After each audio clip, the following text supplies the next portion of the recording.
Cassie, when will you stop embarrassing this family? Mother's voice cuts through the morning calm like a knife. I stare defiantly over my coffee mug, heart pounding. I didn't realize existing was embarrassing. Don't be smart, father snaps. Your sister manages to dress appropriately for family breakfast. Jocelyn shifts uncomfortably in her pressed blouse and slacks. I glance down at my paint-splattered overalls, a rebellion in denim. I came straight from a studio, I say. My art doesn't keep anchors hours. Mother's lips tighten. Art. Is that what you're calling those? Scribbles now. The words sting, but I refuse to let it show. My name is Cassandra Harlow, Cassie to the few who actually know me, and I'm suffocating in a family that can't see past their own expectations. They're good enough for the buyers at the gallery, I retort. Father scoffs. Buyers. As if anyone with taste would pay for that nonsense. Warren, Mother hisses, not at the table. But he's on a roll now. When are you going to grow up, Cassandra? Your sister's already making partner at her law firm. What do you have to show for yourself? I grip my mug tighter, knuckles white. I have my integrity. And my freedom. Freedom, he laughs bitterly. Is that what you call mooching off your parents at 28? I pay rent, I grov. For this overpriced closet you call a guest house. A pittance, Mother sniffs. Hardly covers the utilities. Jocelyn clears her throat. Maybe we could talk about something else? The weather's been lovely. Stay out of this. Father and I snap in unison. She shrinks back, and for a moment, I feel a pang of guilt. It's not her fault she's their golden child. I stand abruptly, chair scraping against the hardwood. I think I've lost my appetite. Sit down, Father commands. We're not finished. I say, heading for the door. Mother's voice follows me. This is why you'll never amount to anything, Cassandra. You can't even finish a simple family breakfast. I pause, hand on the doorknob. The urge to lash out, to hurt them as they've hurt me, is overwhelming. But I swallow it down. You're right, Mother. I can't finish this. Not anymore. I step out into the crisp morning air, letting the door slam behind me. The manicured lawn of the main house stretches before me, a perfect facade, hiding the rot beneath. I stride across it, grass staining my bare feet. My phone buzzes. A text from Jocelyn. I'm sorry. They shouldn't have said those things. I ignore it, shoving the phone back in my pocket. Her pity is almost worse than their scorn. The guest house, my prison for the past year, looms ahead. I'd moved back in after a bad breakup and an eviction notice, swallowing my pride for what I'd thought would be a few months at most. Now, it feels like quicksand slowly pulling me under. Inside, I survey the cramped space. Canvases line the walls, splashes of color defying the beige monotony my parents prefer. My latest piece sits on the easel, an abstract swirl of reds and blacks, emotion made visible. I grab my battered suitcase from the closet and start throwing clothes in haphazardly. Enough is enough. I can't keep suffocating here, trying to fit into a mold that was never meant for me. A knock at the door interrupts my frenzied packing. Cassie, it's Jocelyn. Can we talk? I hesitate, then open the door. She takes in the suitcase, eyes widening. You're leaving? I have to, I say. I can't do this anymore, Jose. She nods slowly. I understand. But where will you go? I laugh, a bit hysterically. No idea. But anywhere's better than here. Jocelyn bites her lip. Let me help. I can lend you some money just to get started. No. I cut her off. I appreciate it, but I need to do this on my own. She looks hurt, but nods again. Okay, just promise you'll stay in touch. I soften slightly. It's not her fault she's the daughter they wanted. I promise. As I finish packing, Jocelyn hovers uncertainly. What should I tell them? I zip the suitcase closed with finality. Tell them I'm finally growing up.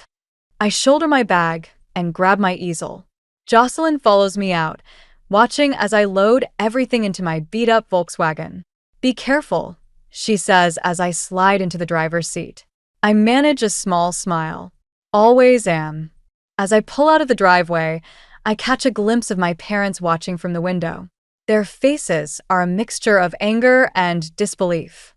I lift my hand in a mock salute, then press down on the accelerator.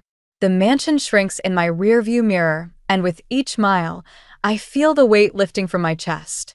I have no idea where I'm going, but for the first time in years, I'm free. And that's worth more than all the approval in the world. The sun beats down on my neck as I adjust my easel, squinting at the canvas before me. It's been 3 weeks since I left home, and the local art fair is my first real attempt at making it on my own. My stomach churns with a mix of excitement and dread. Interesting use of color, a deep voice says behind me. I turn to see a man studying my latest piece, head tilted thoughtfully. Thanks, I reply, trying to gauge if he's being sincere or sarcastic. His rugged good looks are offset by grease-stained hands and well-worn jeans. Not exactly the typical art fair patron. He grins, disarming me completely. I mean it. The way you've captured light here, he points to a swirl of yellow and orange. It's like looking at a sunset through stained glass. I blink, surprised by his insight. That's exactly what I was going for. He extends a hand. I'm Rhett Lawson. Cassie Harlow, I say, shaking it. His grip is firm, calloused. So, Cassie Harlow, he says, tell me about this one. He gestures to a darker piece, all stormy blues and grays. I hesitate. It's deeply personal, painted during one of my lowest moments after leaving home.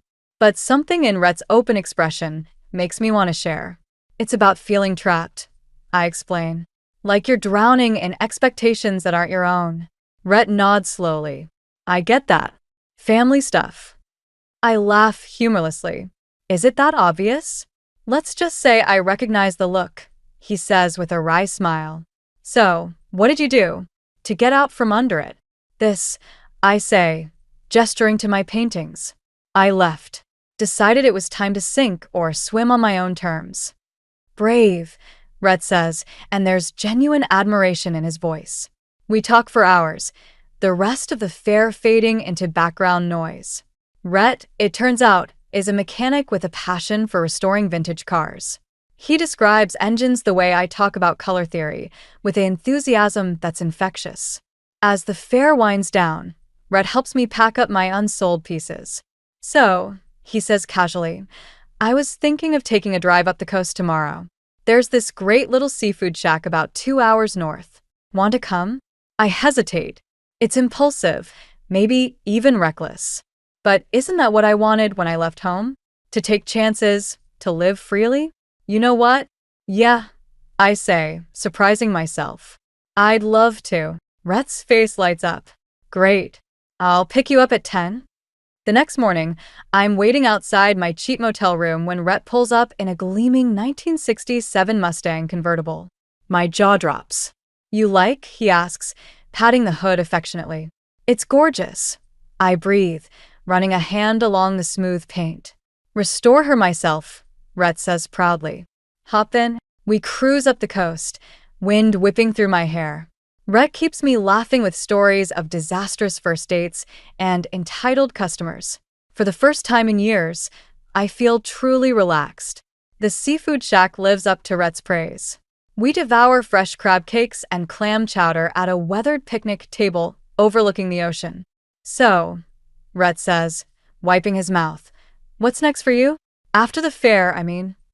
I shrug, suddenly self-conscious. Honestly, I have no idea. I've got enough saved to last a couple months.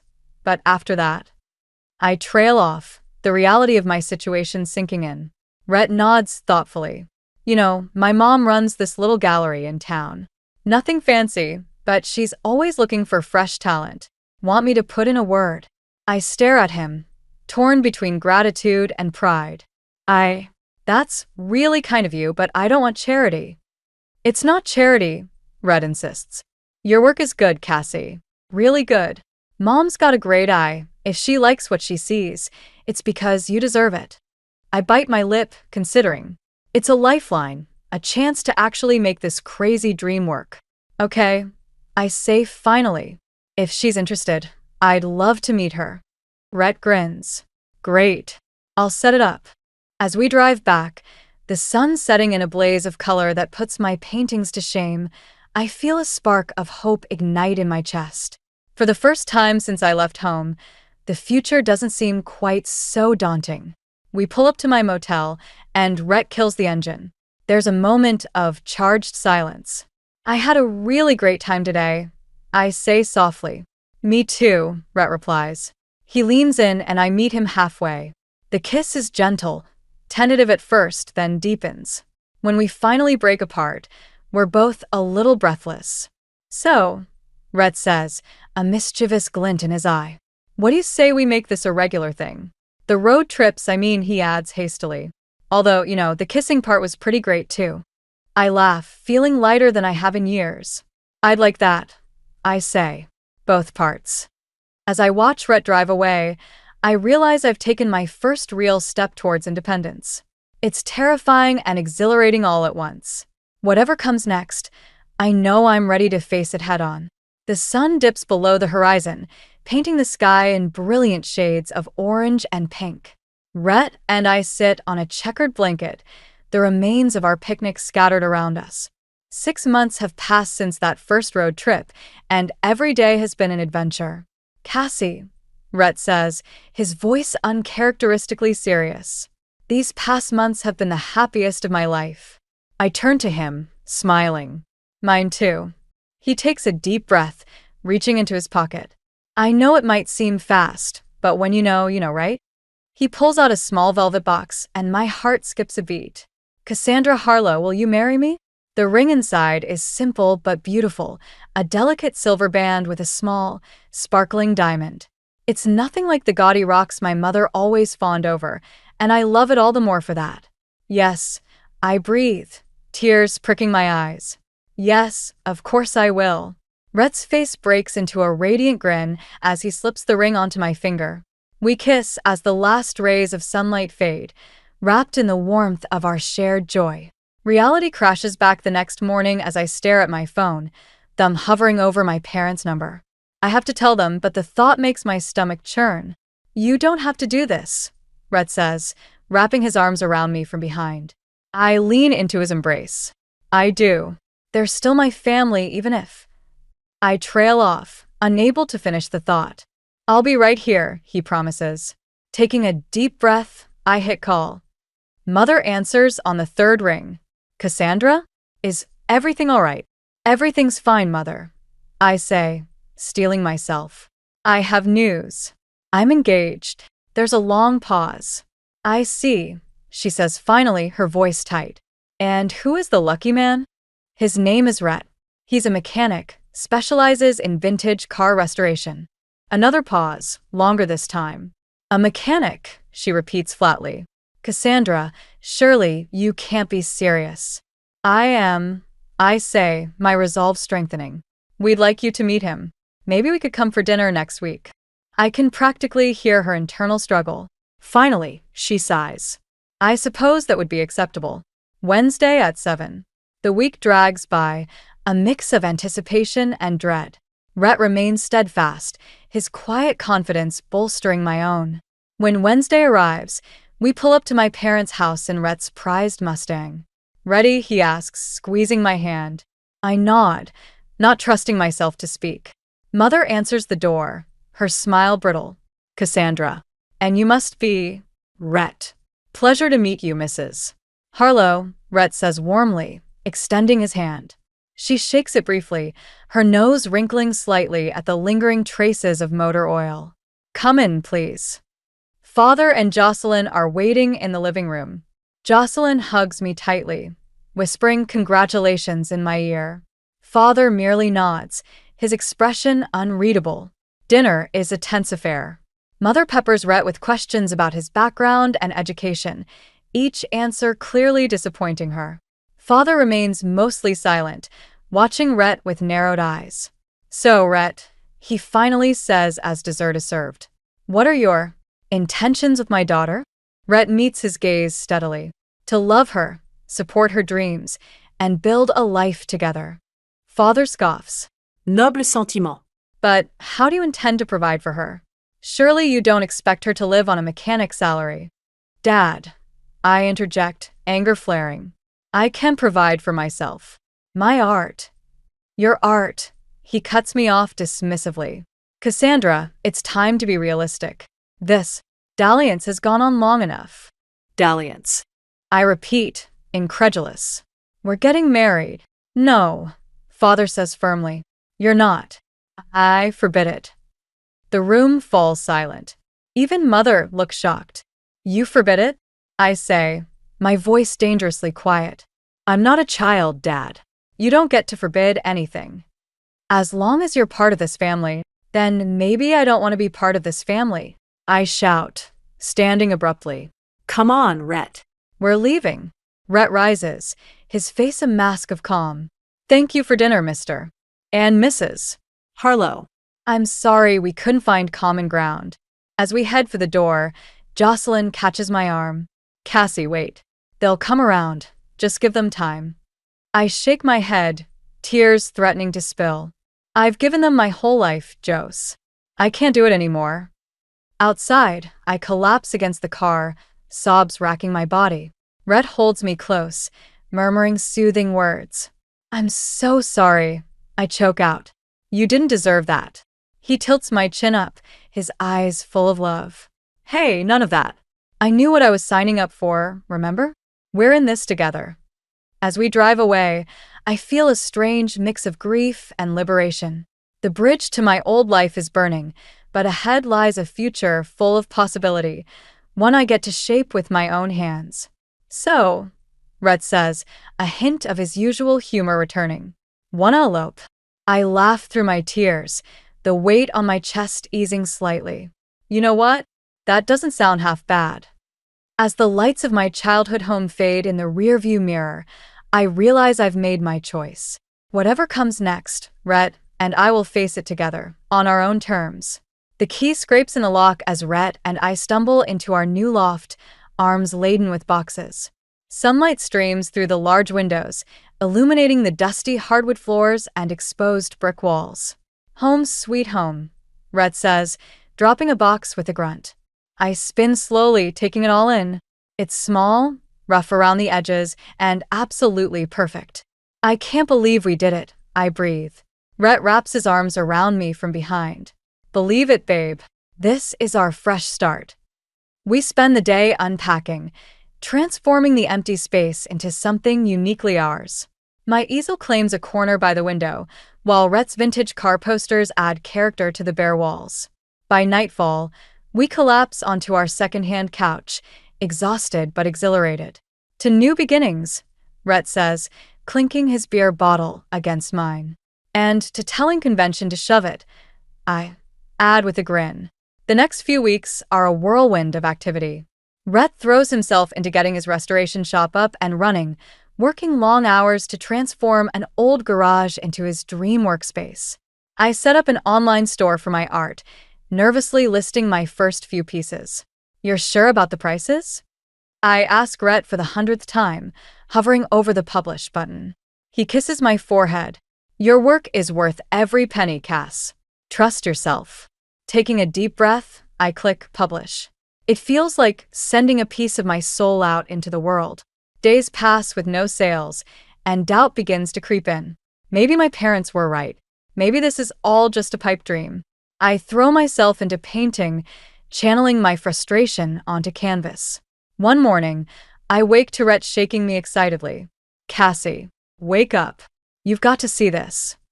I blink groggily at the laptop screen he's thrust in front of me. It takes a moment for the numbers to register. Wait, is that? You sold 3 paintings overnight. Rhett whoops. And look at the comments. They love your work. Tears spring to my eyes as I read the glowing reviews. It's not just the money, though that's certainly welcome. It's the validation, the proof that my art speaks to people. I told you, Rhett says softly, pulling me close. You're amazing, Cass. The sales continue steadily over the next few months. I expand my online presence, even landing a few commissions. Meanwhile, Rhett's shop gains a reputation for quality work, attracting a loyal clientele of classic car enthusiasts. One evening, as we're celebrating another successful week, my phone buzzes. It's a text from Jocelyn. Can we talk? It's important. My stomach twists. I haven't spoken to anyone in my family since that disastrous dinner. Part of me wants to ignore it to protect the life Rhett and I have built. But curiosity wins out. Hey, Jose, I say when she picks up. What's going on? Her voice is strained. It's Dad.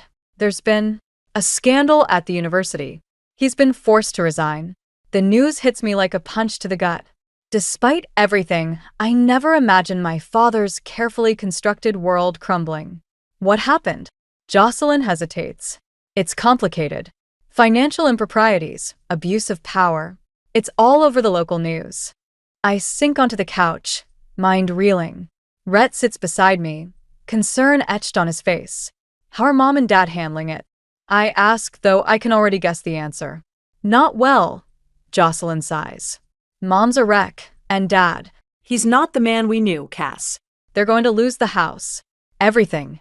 A part of me, a petty, wounded part, wants to feel satisfied. Isn't this karma for how they treated me? But the larger part aches for my family, for the pain they must be going through. What do you need from me, Jose? I ask quietly. She takes a shaky breath. I hate to ask, but could you come see them? They won't admit it, but I think they need you. I close my eyes, conflicting emotions warring within me.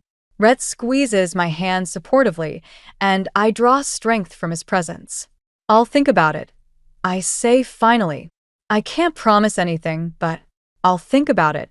After I hang up, I fill Rhett in on the situation. He listens without judgment, his steady presence a balm to my churning thoughts. Whatever you decide, he says when I finish, I'm with you. If you want to see them, we'll go together. If you want to stay away, I'll support that too. I lean into him, grateful beyond words for his unwavering support. I don't know what to do, I admit. Part of me wants to help, but another part is terrified of getting sucked back into their world. Rhett nods thoughtfully. You don't have to decide right now. Sleep on it. Whatever choice you make, it'll be the right one for you. As I lay in bed that night, unable to sleep, I realize that this is the true test of the independence I've fought so hard for. The choice to help or not is mine alone, not dictated by obligation or fear, but by my own values and desires. Whatever I decide, I know it will shape the next chapter of my life. And for the first time, I feel truly ready to write that chapter on my own terms. The sharp knock at the door jolts me from my painting trance. I glance at the clock, 2 p.m. on a Tuesday. Rhett's at the shop, and we're not expecting anyone. I open the door to find Jocelyn standing there, looking like she hasn't slept in days. Her usually immaculate suit is wrinkled, her hair disheveled. Jess? I say, stunned. What are you doing here? She pushes past me into the loft, her eyes darting around wildly. Nice place, she says, her voice brittle. Very bohemian. Thanks, I reply cautiously. Jocelyn, what's going on? You look terrible. She laughs, a harsh, humorless sound. Oh, you haven't heard? I thought surely it would have reached your artistic circles by now. My stomach tightens. Heard what? Jocelyn collapses onto our couch, suddenly looking very small. It's Dad, she says, her voice barely above a whisper. He's been fired from the university. There's a huge scandal. The news hits me like a physical blow. I sink down next to her, mind reeling. What happened? Financial improprieties, Jocelyn says, her voice hollow. Embezzlement, kickbacks from contractors. It's all over the news. They're saying he could face criminal charges. I struggle to reconcile this information with the image of my father, stern, principled, always lecturing us about integrity. I don't understand. Why would he do that? Jocelyn shakes her head. I don't know. Greed? Desperation? He's not talking to anyone, not even Mom. How is she taking it? How do you think? Jocelyn snaps. Her whole world is crumbling. The country club set she was so desperate to impress? They've all turned their backs on her. We're going to lose the house, Cassie. Everything. The weight of it all settles on me. Despite everything, a part of me aches for them. I'm so sorry, Jose. Is there anything I can do? She looks at me, eyes suddenly sharp. Actually, yes. That's why I'm here. I tense, sensing what's coming. They need help, Cass, Jocelyn pleads. Financial help. I've done what I can, but with the legal fees and everything else, it's not enough. I stand abruptly, pacing the small space. Jose, I don't know if I can do that. Can't or won't, she challenges. Both. I explode. Do you have any idea what it's been like, building this life from scratch? Every penny I make goes back into my art or our living expenses. And even if I could afford it, after everything they've put me through, Jocelyn's eyes flash. So that's it? You're just going to abandon them when they need you most. Abandon them? I repeat incredulously. Like they abandoned me when I chose to follow my passion? When I fell in love with someone they deemed unworthy? That's different, Jocelyn argues weakly. Is it? I counter. They made their choices, Jose. Just like I made mine. We glare at each other, years of unspoken resentment bubbling to the surface. Finally, Jocelyn deflates. I'm sorry, she says softly. I shouldn't have come here demanding things. I don't know what to do, Cass. I feel like I'm drowning. My anger fades, replaced by a complicated mix of empathy and wariness. I sit back down, taking her hand. I get it. Really, I do. But I can't just write a check and make this all go away. Jocelyn nods, looking defeated. I understand. I should go. As she stands to leave, a thought strikes me. Wait, I say. I can't give you money, but maybe I could talk to them? Try to help them figure out their next steps. Hope flickers in Jocelyn's eyes. You do that. I take a deep breath, steeling myself. Yeah, I think I need to, for my own closure if nothing else. Jocelyn hugs me tightly. Thank you, Cass. You have no idea what this means. After she leaves, I sink back onto the couch, emotions swirling. When Rhett comes home, I fill him in on everything. Wow, he says when I finish. That's a lot to process. How are you feeling about it all? I laugh humorlessly. Honestly, I have no idea. Part of me wants to help them, to be the bigger person. But another part is scared of getting sucked back in, Rhett finishes. I nod, grateful for his understanding. He pulls me close. Whatever you decide, I'm with you. But Cass, don't let guilt drive your choices. You've worked too hard for this life to throw it away out of obligation. I lean into him, drawing strength from his steady presence. I know. I think I need to see them, to understand what happened, and maybe find some closure. But I'm not going to sacrifice everything we've built. I can't. Rhett kisses my forehead. That sounds like a good plan. Want me to come with you? I consider it, then shake my head. No, I think this is something I need to do on my own. But thank you for offering. As I lay in bed that night, unable to sleep, I realized that this visit could change everything. Will seeing my parents in their fallen state bring resolution or open old wounds? Can I find a way to help without compromising my own hard-won independence? Whatever happens, I know this confrontation has been a long time coming, and for better or worse, it will shape the next chapter of all our lives. The elevator creaks ominously as it ascends to the 5th floor of a rundown apartment building. I take a deep breath, steeling myself for what's to come. The doors open, revealing a dimly lit hallway with peeling wallpaper. This is a far cry from the pristine mansion I grew up in. I find the right door and knock, my heart pounding. There's a long pause before I hear shuffling footsteps. The door opens a crack, and I see my mother's face, pale and drawn. Cassandra, she says, surprise evident in her voice. What are you doing here? Hello, Mother, I reply, trying to keep my voice steady. Jocelyn told me what happened. I thought I should come see you. She hesitates, then opens the door wider. Isso was. The apartment is small and cluttered, nothing like the meticulously decorated home I remember. Dad sits in a threadbare armchair, staring blankly at a muted TV. He doesn't look up as I enter. Warren, Mother says sharply. Cassandra's here. He grunts, finally turning to face me. The man before me is a shadow of the imposing figure from my childhood. His eyes are sunken, his clothes rumpled. "Come to gloat, have you?" he says bitterly. I flinch at his tone. No, Dad. "I came to see if you're okay." He laughs humorlessly. "Okay? We've lost everything. My career, our home, our reputation, all gone. And now you show up, playing the concerned daughter?" "I am concerned," I insist. "You're still my parents, despite everything." Mother bustles around, clearing papers off a small couch. "Sit down, Cassandra. Would you like some tea?" I nod, grateful for the momentary distraction. As she disappears into the kitchenette, I take a seat, acutely aware of Dad's glare. "So," I say, desperate to break the tension, "have you thought about what you're going to do next?" Dad scoffs. "Do? What can we do? I'm radioactive in academia now.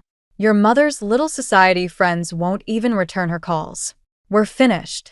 His defeatist attitude grates on me. "You're not finished. You're just starting over." "Easy for you to say," he snaps. "You chose this life of struggle.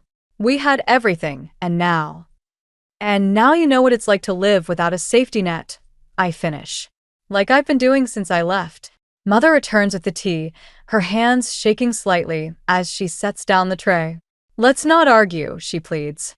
"Cassandra, tell us about your life. Are you managing all right?" I see the real question in her eyes. "Are you here to help us?" The realization sends a chill through me.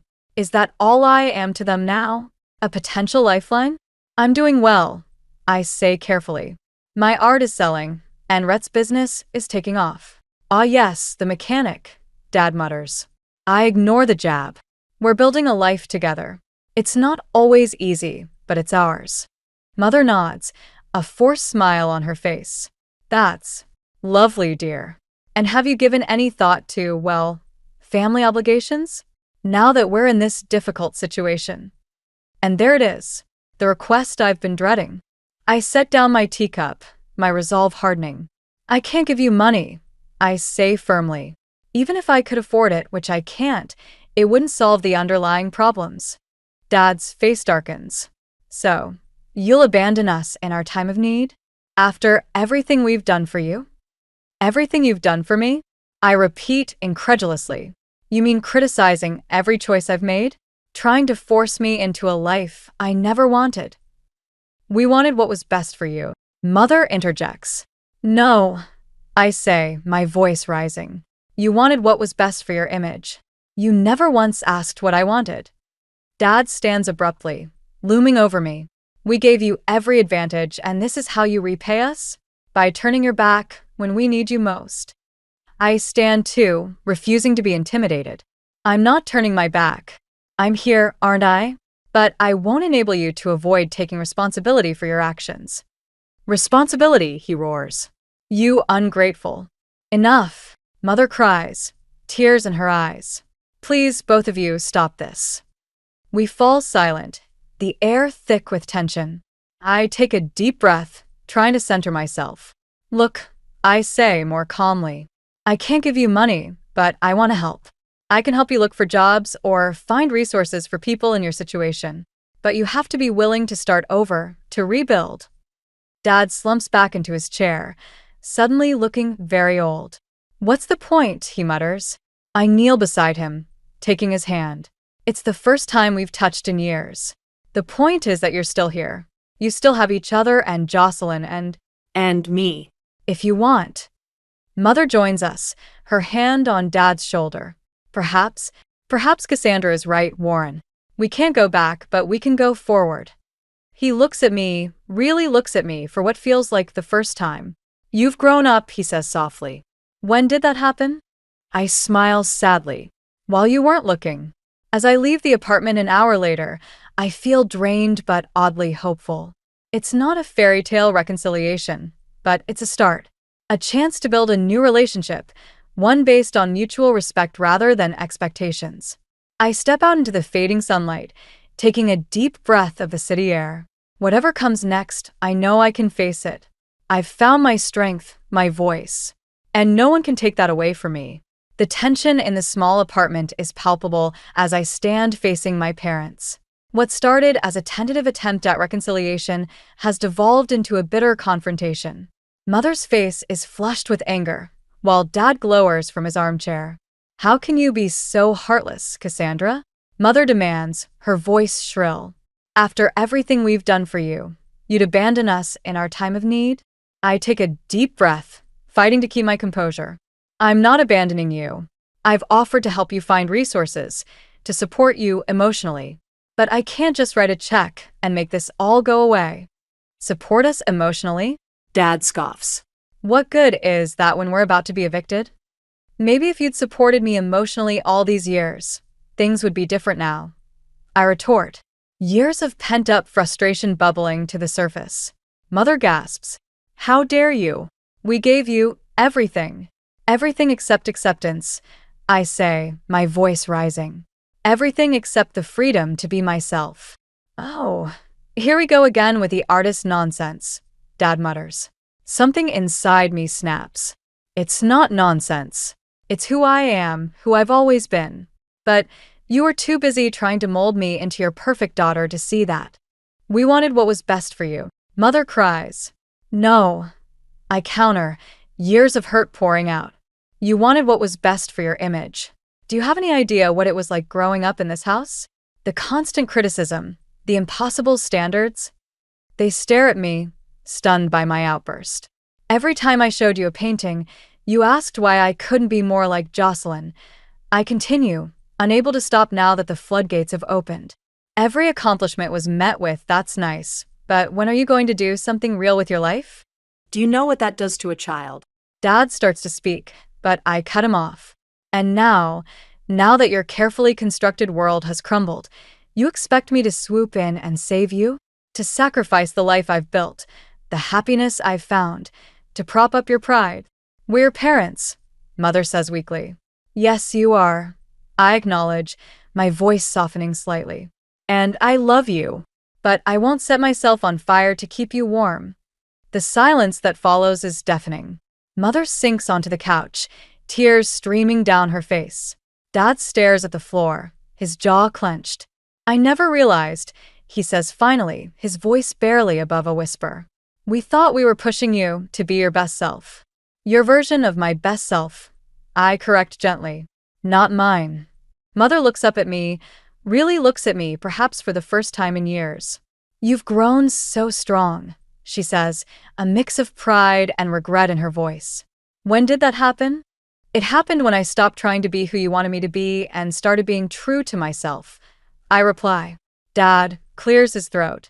And this life you've built, with the mechanic, you're truly happy? I nod, a small smile playing at my lips. Happier than I've ever been. Rhett sees me, the real me. He supports my dreams without trying to change them. I suppose we owe him an apology, Mother says quietly. You owe a lot of people apologies, I say, but without malice. Including yourselves. They exchange a look, years of shared history passing between them. We've made a mess of things, haven't we? Dad says ruefully. I sit down between them, taking each of their hands in mine. Yes, you have.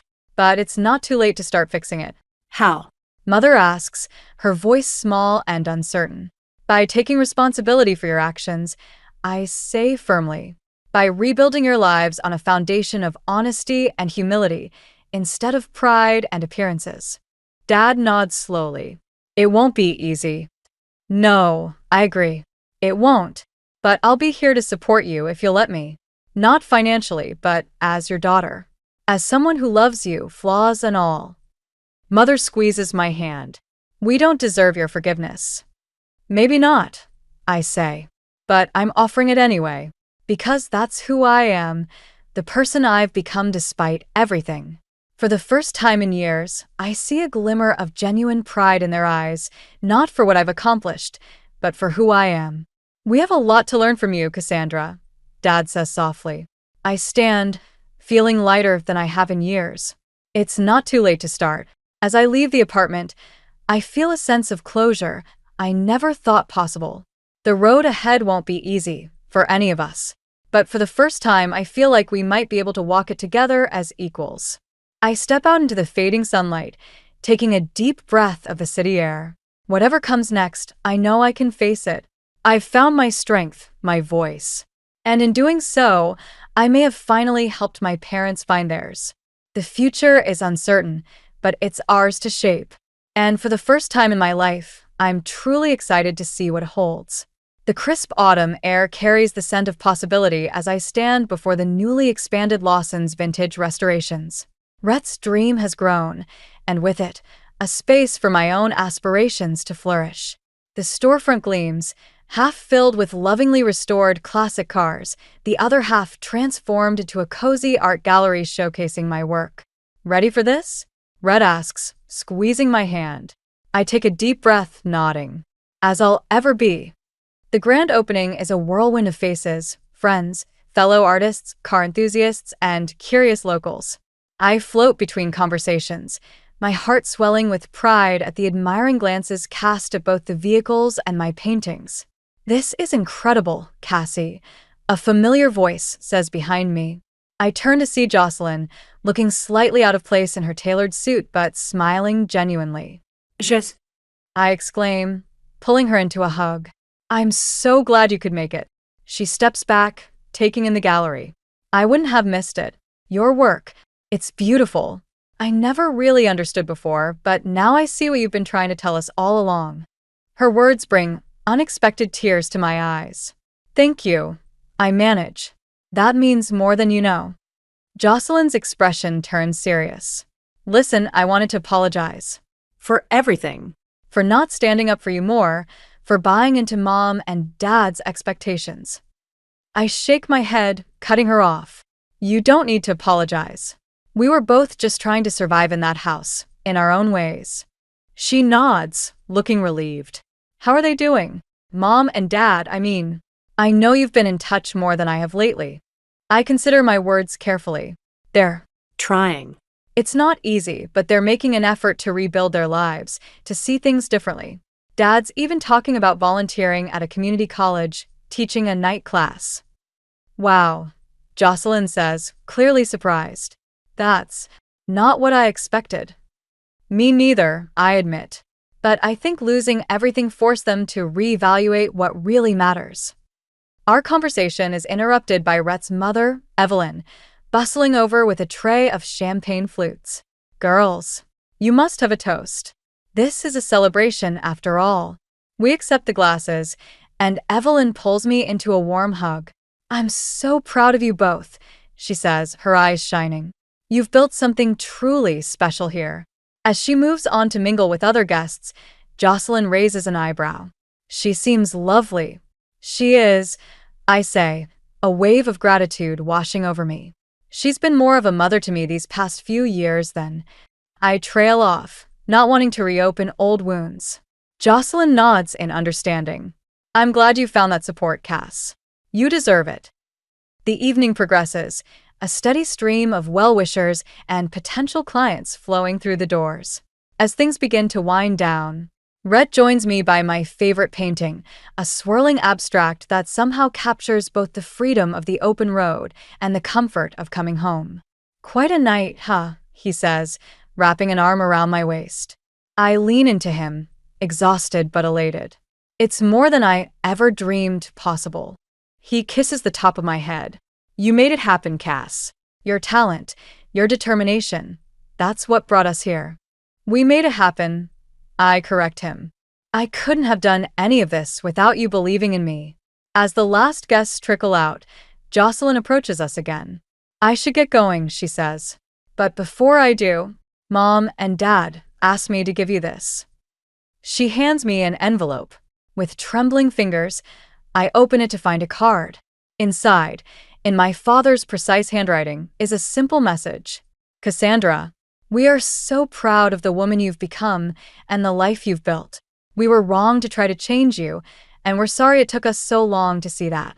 If you're willing, we'd like to start over, to get to know the real you, and to be the parents you always deserved. With love and admiration, Mom and Dad." Tears blur my vision as I pass the card to Rhett. He reads it silently, then pulls me close. "What do you think?" he asks gently. I take a shaky breath. I think it's a start. A real one, this time. Jocelyn smiles, looking relieved. They really mean it, Cass. They've changed, or at least they're trying to. I nod, a complex mix of emotions swirling within me. Tell them I'd like that. To start over. As Jocelyn leaves, Rhett and I stand in the quiet gallery, surrounded by the fruits of our labor and love. So, he says, a mischievous glint in his eye. What's next for us, Cassandra Harlow's soon-to-be Lawson? I laugh, feeling lighter than I have in years. I don't know exactly, but for the first time in my life, I'm excited to find out. We step outside, locking up our new shared space. The street is quiet, the city winding down for the night. But for us, it feels like a new dawn. As we walk hand in hand towards our loft, I realize that this moment, this life we've built, is the masterpiece I've been working towards all along. It's not perfect, it's not what anyone else planned for me, but it's beautifully, authentically mine. And that I now know is worth more than all the approval in the world.